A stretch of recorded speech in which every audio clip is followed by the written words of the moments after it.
Hello everyone, welcome to 𝗨𝗦𝗖. இன்னைக்கு இந்த வீடியோவில் 5th of April 2025க்கான ஹிந்து நியூஸ் பேப்பரில் வந்திருக்கிற இம்பார்ட்டன்ட் நியூஸ் ஆர்டிகல்ஸை நம்ம டீட்டெயிலாக பார்த்துடலாம். ஸோ அதுக்கு முன்னாடி இந்த வீடியோவோட PDF நோட் உங்களுக்கு வேணும் அப்படின்னா அது நம்மளோட டெலிகிராம் சேனலில் இருக்குது. அதுக்கான லிங்க் வந்து நான் டிஸ்கிரிப்ஷனில் கொடுத்துருக்கேன். அதில் போய் நீங்கள் ஃப்ரீயாகவே டவுன்லோட் பண்ணிக்கலாம். ஸோ இன்றைக்கி நம்ம நியூஸ் பேப்பரோட ஃப்ரண்ட் பேஜில் இம்பார்ட்டன்ட் நியூஸ் ஆர்டிகல்ஸ் எதுவும் இல்லை, ஸ்டேட்ஸ் பேஜ்லேயும் ஆர்டிகல்ஸ் எதுவும் இல்லை. ஸோ அதனால் நம்ம என்ன பண்ணலாம்னா டேரெக்டாக எடிட்டோரியல் ஆர்டிகல் பார்த்துடலாம். ஸோ எடிட்டோரியல் பேஜில் கொடுத்துருக்கிற லீட் ஆர்டிகல் இது case for the global south in securing Ukraine peace அப்படின்னு சொல்லி கொடுத்துருக்காங்க. ஸோ இந்த டாப்பிக்கை பொறுத்த வரைக்கும் நம்மளோட ஐஆர் சப்ஜெக்ட் இருக்கு இல்லையா, அதுக்கு ரொம்பவுமே முக்கியமான ஒரு ஆர்டிக்கல், ஒரு நல்ல பெர்ஸ்பெக்டிவ் கொடுக்கும். ஸோ அதனால இந்த ஆர்டிக்கலை நம்ம டீட்டெயிலாக பார்க்கலாம். ஃபர்ஸ்ட் இந்த ஆர்டிக்கலோட கண்டெக்ஸ்ட் என்ன அப்படின்றத நான் எக்ஸ்பிளைன் பண்ணிடுறேன். அதாவது ரஷ்யா அண்ட் உக்ரைன் வார் நடந்துட்டு இருக்கு இல்லையா. ஸோ 2022 ஆரம்பிச்ச வார் இன்னும் போயிட்டு இருக்கு. இந்த வாரோட கான்சிக்வன்சஸ் என்ன அப்படின்னா குளோபல் ஜியோபொலிட்டிக்கல் இன்ஸ்டெபிலிட்டியை வந்து கிரியேட் பண்ணியிருக்கு. ஸோ இந்த மாதிரி குளோபலி ஜியோபொலிட்டிக்கல் இன்ஸ்டெபிலிட்டி இருக்கிறனால across the Globe it affects energy security, அப்புறம் ஃபுட் கிரெயின்கான சப்ளையும் அஃபெக்ட் பண்ணுது, அண்ட் இந்த டிஃபென்ஸ் ஈக்குவேஷன்ஸையும் இது வந்து ஆல்டர் பண்ணுது. ஸோ அதனால இது இந்த குளோபலே அஃபெக்ட் ஆகிறனால இந்த வாரை வந்து நம்ம ஒரு முடிவுக்கு கொண்டு வரணும். அப்போ இதை எப்படி முடிவுக்கு கொண்டு வர்றது? ரஷ்யாவுக்கும் உக்ரைனுக்கும் நடுவில் ஒரு பீஸ் ப்ராசஸை வந்து நம்ம இனிஷியேட் பண்ணணும். இப்போ இந்த பீஸ் ப்ராசஸை இனிஷியேட் பண்ணுறதுக்கு யாரெல்லாம் எஃபோர்ட் எடுத்துட்டு இருக்கா? ஒன்று வந்து பார்த்தீங்கன்னா நேட்டோ வந்து இதுக்கான எஃபர்ட் வந்து எடுத்துட்டு இருக்காங்க. இன்னொன்று வந்து பார்த்தீங்கன்னா ஒரு பக்கம் சைனா வந்து இண்டிவிஜுவலாக இவங்க இந்த பீஸ் ப்ராசஸை வந்து இனிஷியேட் பண்ணுறதுக்கு ஒரு 12 பாயிண்ட்ஸ் கொடுத்துருக்காங்க, அண்ட் இன்னும் நிறைய மெஷர்ஸ் எடுத்துட்டு இருக்காங்க. அதே மாதிரி இந்தியாவுக்கும் இதை மீடியேட் பண்ணுறதுக்கான ஆஸ்பிரேஷன்ஸ் வந்து இருக்கு. ஸோ என்னதான் எடுத்துட்டு இருந்தாலும் இந்த வார் வந்து முடிவுக்கு வர்றதில்ல, சீக்கிரமாக வரமாட்டேங்குது. ஏன்னா மேஜரான ஸ்டெப் எடுக்கிறது யாருன்னு பார்த்தீங்கன்னா நேட்டோ தான். ஸோ நேட்டோ வந்து இந்த பீஸ் ப்ராசஸில் இன்வால்வ் ஆகிறது ரஷ்யாவுக்கு வந்து ஆகாது. ஏன்னா இந்த நேட்டோ வந்து இட்ஸ் யூரோப்பியன் லெட். அது மட்டும் இல்லை, சோவியத் யூனியனுக்காக அகென்ஸ்டா யூரோப்பியன் கண்ட்ரீஸ்லாம் சேர்ந்து ஆரம்பிக்கப்பட்டது தான் இந்த நேட்டோ. ஸோ இந்த நேட்டோ வந்து பீஸ் கீப்பிங்கில் ரஷ்யாவோட பார்டர் கிட்ட வர்றது வந்து ரஷ்யாவுக்கு வந்து பிடிக்காது. இதை வந்து அப்போஸ் தான் பண்ணுவாங்க. அண்ட் இந்த நாட்டோவை பொறுத்த வரைக்கும் இது மட்டும் ப்ராப்ளம் கிடையாது, இன்னும் மல்டிபிள் ப்ராப்ளம்ஸ் இருக்கு. யூரோப்லேயே பப்ளிக்ஸ் வந்து நேட்டோவை வந்து இதுக்கு யூஸ் பண்ணுறதுக்கு அகென்ஸ்டா ரெசிஸ்டன்ஸ் பண்ணிட்டு இருக்காங்க. ஏன்னா இட்ஸ் ஆல் அபவுட் த மணி இல்லையா. அண்ட் இன்னொரு பக்கம் பார்த்தீங்கன்னா யூஎஸ்ல டொனால்ட் ட்ரம்ப்போட அட்மினிஸ்ட்ரேஷன் வந்துருச்சு. அவங்க வந்து யூஎஸ்ல அமெரிக்கா ஃபர்ஸ்ட் பாலிசி தான் யூஸ் பண்றாங்க. ஸோ அமெரிக்காவோட பார்ட்டிசிபேஷன் இந்த நேட்டோல ரொம்பவுமே அன்சர்டன். ஏன்னா நேட்டோட எஃபெக்டிவ்னஸ் வந்து பார்த்தீங்கன்னா அதுக்கு அமெரிக்கா பார்ட்டிசிபேட் பண்ணி அவங்களுக்கு கொடுக்குற ஃபண்டு வந்து ரொம்ப முக்கியம். இப்போ நேற்று அண்ட் இன்னைக்கு நியூஸ் பேப்பரில் கூட அமெரிக்கா சைட்லேருந்து என்ன சொல்லியிருக்காங்கன்னா யூரோப்பியன் கண்ட்ரிஸ் வந்து ப்ராப்பராக நேட்டோக்கு ஃபண்டு பண்ணுறது இல்லை அப்படின்னு அமெரிக்காவோட செக்யூரிட்டி அட்வைசர் வந்து சொல்லியிருப்பாரு. அது நேற்று நியூஸ் ஆர்டிக்கலில் வந்திருக்கும் வேர்ல்டு பேஜில். அப்போ அமெரிக்காவை நம்பி யூரோப்பியன்ஸால் இனிமேல் நேட்டோவை மொபைலைஸ் பண்ண முடியாது. இது ஒரு பாயிண்ட். அண்ட் நெக்ஸ்ட் வந்து பார்த்தீங்கன்னா கிரெடிபிலிட்டி இஷ்யூ. ஏன்னா இங்கே வந்து எல்லா கண்ட்ரியும் ஆல்மோஸ்ட் ஒரு 30 கண்ட்ரி வந்து மெம்பர்ஷிப்பில் இருக்காங்க நேட்டோவில். எல்லாருக்கும் ஈக்குவல் ட்ரீட்மெண்ட் கிடைக்குதா அப்படின்னு கேட்டிங்கன்னா நேட்டோவில் கிடையாது. அப்போ இதை வந்து நம்ம நேட்டோவோட ப்ராப்ளம்ஸாக நம்மளால பார்க்க முடியும். அப்போ இந்த நியூஸ் ஆர்டிக்கலில் ஆத்தர் என்ன சொல்லியிருக்காருன்னா இங்கே தான் இது குளோபல் சவுத்துக்கான லீடர்ஷிப்புக்கான ஆப்பர்ச்சுனிட்டியாக சொல்லியிருக்காரு. ஸோ குளோபல் சவுத்னா என்ன அப்படின்றது உங்களுக்கு ஃபர்ஸ்ட் தெரியும். ஸோ நம்ம வேர்ல்டில் வந்து பார்த்தீங்கன்னா மொத்த கண்ட்ரிஸையும் 2 பார்ட்டாக பிரிக்கலாம். ஒன்று வந்து குளோபல் நார்த், இன்னொன்று வந்து குளோபல் சவுத். இப்போ இந்தியா வந்து குளோபல் சவுத்தில் தான் இருக்கும். அண்டு ரீசெண்ட் டைமில் நம்ம கரண்ட் அஃபேர்ஸ்லாம் படிக்கிறோம், நமக்கு இந்த கான்செப்ட் தெரியும் இல்லையா. இந்தியாவுக்கு வந்து குளோபல் சவுத்துக்கான லீடர்ஷிப்பை அசியூம் பண்ணுறதுக்கு உண்டான ஒரு ஆஸ்பிரேஷன் இருக்கு. இதில் இந்த குளோபல் நார்த் வந்து டெவலப்டு கண்ட்ரீஸாக இருப்பாங்க. ஆனால் இந்த டெவலப்பிங் அண்ட் லீஸ்ட் டெவலப்டு கண்ட்ரீஸ்லாம் குளோபல் சவுத்தில் வருவாங்க. அப்போ குளோபல் சவுத் வந்து லீடர்ஷிப்பை அசியூம் பண்ணுறதுக்கு இது வந்து ஒரு நல்ல ஆப்பர்ச்சுனிட்டி. ஸோ இங்கே நம்ம ஒரு கொஸ்டின் கேட்கணும் இல்லையா. ஸோ எதுக்காக குளோபல் சவுத் வந்து இந்த பீஸ் கீப்பிங் ப்ராசஸில் இறங்கணும், இவங்களோட ஃபோர்ஸை வந்து எதுக்காக இந்த வார் நடக்கிற இடத்துக்கு கொண்டு போகணும் அப்படின்ற ஒரு கேள்வி இருக்கு இல்லையா. அதுக்கு வந்து ஆத்தரே பதில் சொல்லியிருக்காரு. என்னன்னா ஃபர்ஸ்ட் வந்து நியூட்ரலிட்டி அண்ட் ட்ரஸ்ட். அதாவது இந்தியாவாக இருக்கட்டும், சவுத் ஆப்பிரிக்காவாக இருக்கட்டும், பிரேசிலாக இருக்கட்டும், இவங்களுக்கு வந்து ரஷ்யா கூடயும் டைஸ் இருக்கு. And western countries, Europe and north American countries, இவங்க கூடயும் நல்ல ஒரு ரிலேஷன்ஷிப் இருக்குது. ஸோ அதனால் இந்த கண்ட்ரிஸ் வந்து இவங்க மீடியேட் பண்ணுறதுனால ட்ரஸ்ட் பண்ணுவாங்க.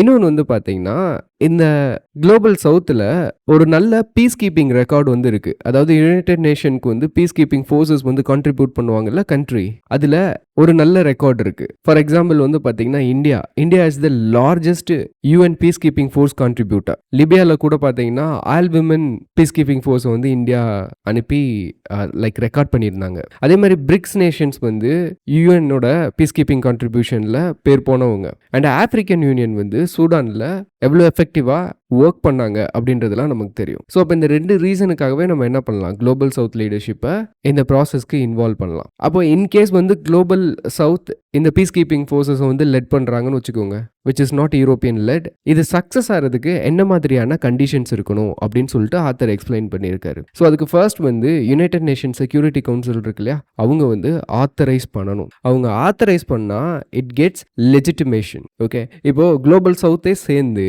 அவங்களே ஒரு அக்ரிமெண்ட் போட்டு இந்த பீஸ் கீப்பிங் ப்ராசஸில் வந்து இறங்கலாம். ஆனால் அதுக்கு லெஜிட்டிமேஷன் வந்து கிடைக்காது. இதே இது யுஎன்எஸ்சி வந்து கொடுத்தாங்க அப்படின்னா லெஜிட்டிமேட்டாக இருக்கும். அப்போ இது சக்ஸஸ் ஆகிறதுக்கு இது ஒரு பாயிண்டாக சொல்லியிருக்காங்க. அடுத்து வந்து பார்த்தீங்கன்னா கிளியர் கட்டாக நம்ம வந்து டிமார்கேஷன் பண்ணணும். இன்கேஸ் வந்து ஒரு சீஸ்ஃபயர் வந்து நம்ம கொண்டு வர்றோம் அப்படின்னா இதுதான் லைனு, இந்த லைனை விட்டு அடுத்து என்ன பண்ணக்கூடாது, வார் வந்து கண்டினியூ ஆகக்கூடாது அப்படின்னு சொல்லிட்டு கிளியராக டிமார்கேட் பண்ணணும். இன்னொன்று வந்து பார்த்தீங்கன்னா ஃபினான்ஷியல் பேக்கிங். நம்ம எல்லாருக்குமே தெரியும் குளோபல் சவுத் வந்து பார்த்தீங்கன்னா it contains all developing Nations. And இதை கண்டெக்ட் பண்ணுறதுக்கு இப்போ செக்யூரிட்டி ஃபோர்ஸஸை வந்து ரஷ்யாவுக்கு அண்ட் இந்த உக்ரைனோட ஏரியாவுக்கு நம்ம அனுப்புகிறோம்னு வச்சுக்கோங்க, இது வந்து செலவாகும். அப்போ அதுக்கு வந்து வெஸ்டர்ன் கண்ட்ரிஸ் வந்து ஃபினான்ஷியலாக இவங்களை பேக் பண்ணணும். அதாவது ஃபோர்ஸஸை கான்ட்ரிபியூட் பண்ணாமல் மணி கான்ட்ரிபியூட் பண்ணணும்னு ஆத்தர் சொல்லியிருக்காங்க. அண்ட் இன்னொன்று வந்து பார்த்தீங்கன்னா நேட்டோவை அட் எனி காஸ்ட் இந்த ப்ராசஸ்க்குள்ளே கொண்டு வரவே கூடாது, எக்ஸ்க்ளூட் பண்ணிடணும் அப்படின்னு சொல்லியிருக்காங்க. ஸோ இதெல்லாம் நம்ம மெயின்டைன் பண்ணோம்னா இந்த பீஸ் கீப்பிங் ப்ராசஸ் வந்து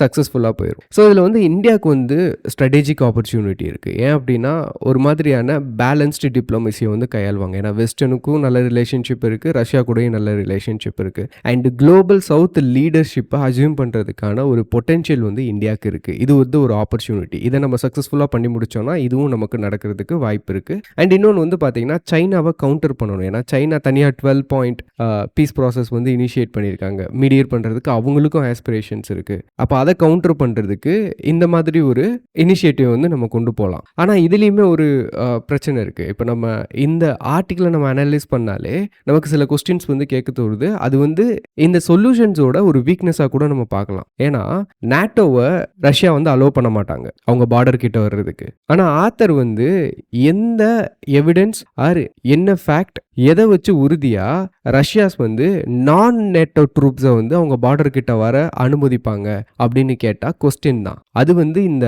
ஆர்டிக்கிளோட ஒன் ஆஃப் த வீக்னஸ். ஏன்னா அதை பற்றி பேசவே இல்லை.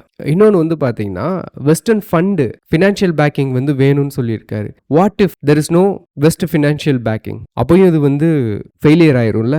அதை பற்றி இந்த நியூஸ் ஆர்டிக்கிளில் பேசலை. இதெல்லாம் weaknesses. Okay, that's all about this news article. And next news article, editorial page article, people still waiting to move out of the margins. இந்த நியூஸ் ஆர்டிக்கிள் நமக்கு ரொம்பவுமே முக்கியமான நியூஸ் ஆர்டிக்கிள். ஏன்னா the vulnerable sections of the society, the marginal section, transgender, அவங்களுக்கான socio economic and legal issue என்ன இருக்குது அப்படின்னு இதில் டிஸ்கஸ் பண்ணியிருக்காங்க. இந்த ஆர்டிக்கிள் ஏன் எழுதியிருக்காங்க அப்படின்னு பார்த்தீங்கன்னா March 31st international transgender day of visibility வந்து அப்சர்வ் பண்ணாங்க. அதை பேஸ் பண்ணி இந்த ஆர்டிக்கிள் வந்து எழுதியிருக்காங்க. இது நம்மளோட GS1ல சொசைட்டி டாப்பிக்கும் GS2ல கவர்னன்ஸ் அண்ட் சோஷியல் ஜஸ்டிஸ்க்கும் ஆன்சர் எழுதுறதுக்கு இந்த ஆர்டிக்கிள் வந்து நமக்கு யூஸ்ஃபுல்லாக இருக்கும். ஸோ ஃபர்ஸ்ட் வந்து பார்த்தீங்கன்னா இந்த டிரான்ஸ்ஜெண்டர் இருக்காங்க இல்லையா, இண்டிவிஜுவல் இருக்காங்க இல்லையா, அவங்க என்னென்ன மாதிரியான இஷ்யூஸ் ஃபேஸ் பண்ணுறாங்க அப்படின்னு சொல்லியிருக்காங்க. ஃபர்ஸ்ட் வந்து legal recognition and ground reality அப்படின்னு கொடுத்து பேசியிருக்காங்க. இதில் என்னன்னா நம்ம கண்ட்ரியில் transgender persons protections of right act 2019 வந்து கொண்டு வந்திருக்கோம். இது வந்து இண்டிவிஜுவல் டிரான்ஸ்ஜெண்டர் பர்சன்ஸை வந்து ப்ரொடெக்ட் பண்ணுறதுக்காக கொண்டு வந்திருக்கோம். இதில் நல்ல மெஷர்ஸ்லாம் கொண்டு வந்திருக்காங்க. ஆனால் கிரவுண்ட் ரியாலிட்டி என்ன அப்படின்னு பார்த்தீங்கன்னா இது வந்து வீக்காக இம்ப்ளிமெண்ட் பண்ணப்பட்டு இருக்கு நம்ம நாட்டில். இப்போ டிரான்ஸ்ஜெண்டர் பர்சன்ஸ்க்கு வந்து ஐடி கார்டு வந்து இஷ்யூ பண்ணணும். ஸோ ஓவராலாக 25,000+ ஐடி கார்டு வந்து அப்ளிகேஷன் வந்திருக்கு. பட் வந்து பியூரோக்ராட்டிக் ஹர்டில்னால ரொம்ப கம்மியான ஐடியை தான் இஷ்யூ பண்ணியிருக்காங்க. அண்ட் இப்போ இந்த ஆக்ட் படி ஒரு பர்சனை வந்து டிரான்ஸ்ஜெண்டராக ரெகக்னைஸ் பண்ணணும்னு வச்சுக்கோங்களேன், அதில் ஒரு சிக்கல் இருக்கு. ஏன்னா அந்த பர்சன் வந்து டிரான்ஸ்ஜெண்டர் தான் அப்படின்னு அவங்களால செல்ஃப் டெட்டர்மினேஷன் வந்து பண்ண முடியாது. அதை ஏத்துக்க மாட்டாங்க. மெடிக்கல் சர்டிஃபிகேஷன் வேணும். மெடிக்கல் சர்டிஃபிகேஷன் வந்து எல்லாருக்குமே ஃபேவரா வராது. சம்டைம்ஸ் வந்து ஃபெயில் ஆயிடும். ஸோ சில கண்ட்ரீஸ்ல வந்து செல்ஃப் டிட்டர்மினேஷனையும் என்ன பண்ணியிருக்காங்க, டிரான்ஸ்ஜெண்டரா அக்செப்ட் பண்றாங்க. அது வந்து இந்த ஆக்ட்ல வந்து நமக்கு குடுக்கல. இதுல கண்டிப்பா மெடிக்கல் சர்டிஃபிகேஷன் வேணும் அப்படின்னு சொல்லி மேண்டேட் பண்ணியிருக்காங்க. இது ஒரு பிரச்சனை. அதுக்கடுத்து வந்து பார்த்தீங்கன்னா, இவங்கள புரொடெக்ட் பண்றதுக்கு நிறைய கேப்ஸ் வந்து இந்த ஆக்ட் மூலியமா இருக்கு. இதுல வந்து போலீஸ் ஹராஸ்மென்ட் பத்தி டீல் பண்ணல, family rejection, social exclusions. So இந்த மாதிரி இதுலலாம் நிறைய கேப் இருக்கு அப்படின்னு ஆத்தர் வந்து சொல்லியிருக்காங்க. அண்ட் நெக்ஸ்ட் வந்து பார்த்தீங்கன்னா, இவங்களுக்கான எக்கனாமிக் எக்ஸ்க்ளூஷன் அண்ட் எம்ப்ளாய்மெண்ட் பேரியர்ஸை பற்றி சில டேட்டா கொடுத்துருக்காங்க. ரொம்பவுமே இம்பார்ட்டன்ட் டேட்டாஸ் இது. இதை நீங்கள் நோட் பண்ணி வச்சுக்கிட்டீங்க அப்படின்னா மெயின்ஸில் இதை கொடுத்து நீங்கள் ஆன்சர் எழுதுனீங்கன்னா உங்களுக்கு நல்ல மார்க் கிடைக்கும். ஏன்னா இது எல்லாமே ரிலவெண்ட்டான data, updated data. So transgender பர்சனை பொறுத்த வரைக்கும் இவங்க கம்யூனிட்டியில் ஹை அன்எம்ப்ளாய்மெண்ட் ரேட் வந்து இருக்குது, 48%. இதுவே வந்து நேஷனல் ஆவரேஜ் வந்து பார்த்தீங்கன்னா 7 to 8% தான் அன்எம்ப்ளாய்மெண்ட் ரேட். ஆனால் இங்கே 48% இருக்குது. Highly sensitive. அண்டு இந்த எம்ப்ளாய்மெண்ட் சினாரியோவை பொறுத்த வரைக்கும் இங்கே நம்ம கண்ட்ரியில் ஒரு சிஸ்டமிக்கான டிஸ்கிரிமினேஷன் இருக்குது. இதுக்கு எவிடன்ஸ் வந்து 92% வந்து ஃபார்மல் ஜாப்ல இருந்து எக்ஸ்க்ளூட் பண்ணப்படுறாங்க, ஃபார்மல் ஜாப்ல சேர்க்கப்படுறதில்ல. இப்போ 48% அன்எம்ப்ளாய்மெண்ட் ரேட் இருக்குன்னா மிச்ச பேர் வந்து எம்ப்ளாய்மெண்ட்டோட தானே இருக்காங்க.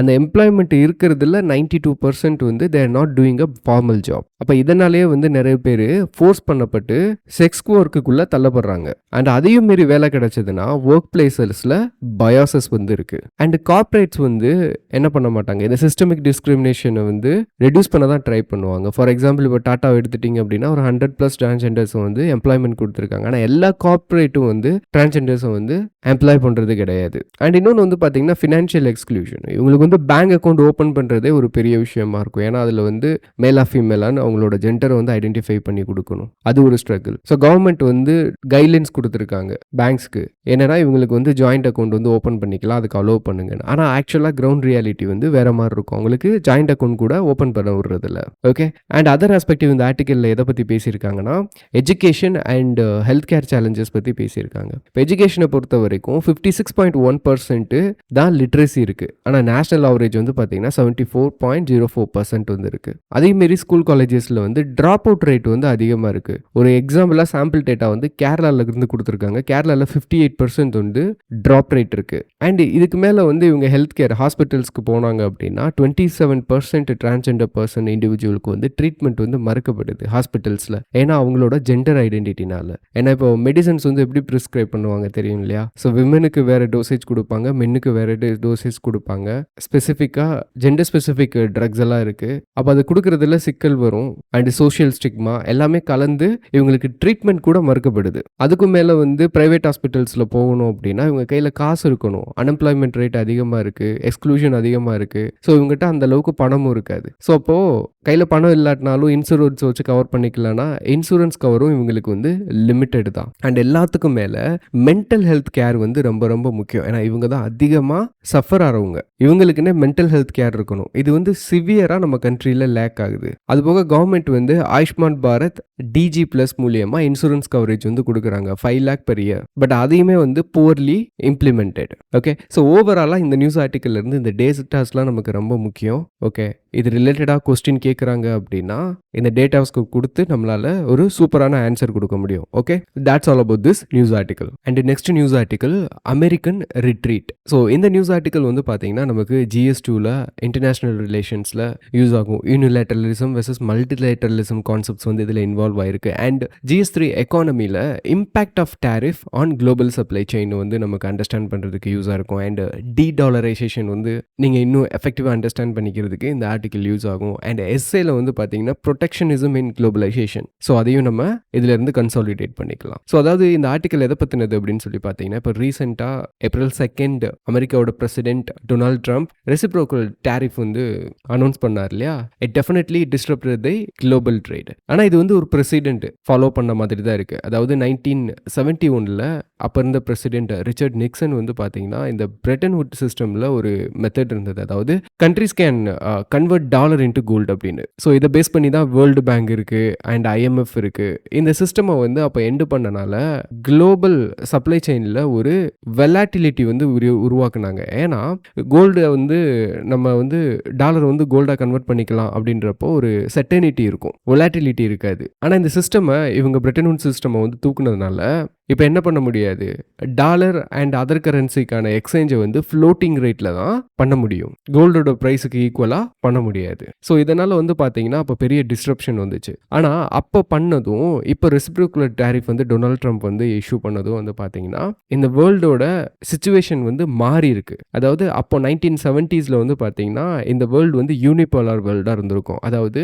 ஒரு சிங்கிள் கண்ட்ரி தான் டாமினேட் பண்ணியிருப்பாங்க குளோபல் சினாரியோவை, அது வந்து US தான். ஆனால் இப்போ வந்து மல்டிபோலார் வேர்ல்டு, US தான் பவர்ஃபுல் அப்படின்னு கிடையாது. Multiple countries R emerged as a powerful country and are still emerging. அப்போ இதனால என்ன மாதிரியான கான்சிக்வன்சஸ் நடக்கும் அப்படின்னு நமக்கு தெரியணும். இப்போ யுனைடெட் ஸ்டேட்ஸ் எடுத்துட்டீங்க அப்படின்னா இந்த குளோபல் இம்போர்ட்ஸ் இருக்கு இல்லையா, இந்த குளோபல் இம்போர்ட்டில் 2023ல் ஓவரால் ஷேர் வந்து பார்த்தீங்கன்னா 13% வந்து இவங்க என்ன பண்ணியிருக்காங்க, இம்போர்ட் பண்ணியிருக்காங்க. ஸோ இது மூலியமா US தான் இந்த உலகத்திலேயே largest importer of manufacturer goods. அப்போ இந்த மாதிரியான ஒரு டேரிஃபை போடுறதுனால கண்டிப்பாக அதர் கண்ட்ரிஸ் என்ன பண்ணுவாங்க, ரிட்டாலியேட்டரி டேரிஃப் வந்து போட தான் செய்வாங்க, இன்னும் அதர் மெஷர்ஸ் எடுக்க தான் செய்வாங்க. இப்போ குளோபலி யுனைடெட் ஸ்டேட்ஸ்க்கு வந்து ஒரு ஹெஜமோனி இருக்கு இல்லையா, அது வந்து போயிடும். இன்னும் என்ன பண்ண ஆரம்பிப்பாங்க, ஆல்டர்னேட் தேட ஆரம்பிப்பாங்க, டாலரோட டாமினன்ஸை குறைக்க ட்ரை பண்ணுவாங்க, டாலரைசேஷன் வந்து அக்சலரேட் ஆகும். ஆல்ரெடி பிரிக்ஸ் வந்து ப்ராசஸில் இருக்காங்க இல்லையா, டாலருக்கு ஆல்டர்னேட்டிவாக நம்ம கரன்சி கொண்டு வரணும் அப்படின்னு அதை இன்னுமே ஸ்பீடாக பண்ணுவாங்க. யூஎஸோட லீடர்ஷிப் வந்து வீக்கன் ஆகும், சைனா ஆல்ரெடி ரைஸில் இருக்காங்க. ஸோ இதெல்லாம் வந்து இதோட ரிஸ்க்கு. ஸோ இதுதான் இந்த நியூஸ் ஆர்டிக்கலில் டிஸ்கஸ் பண்ணியிருக்காங்க. Okay, that's all about it.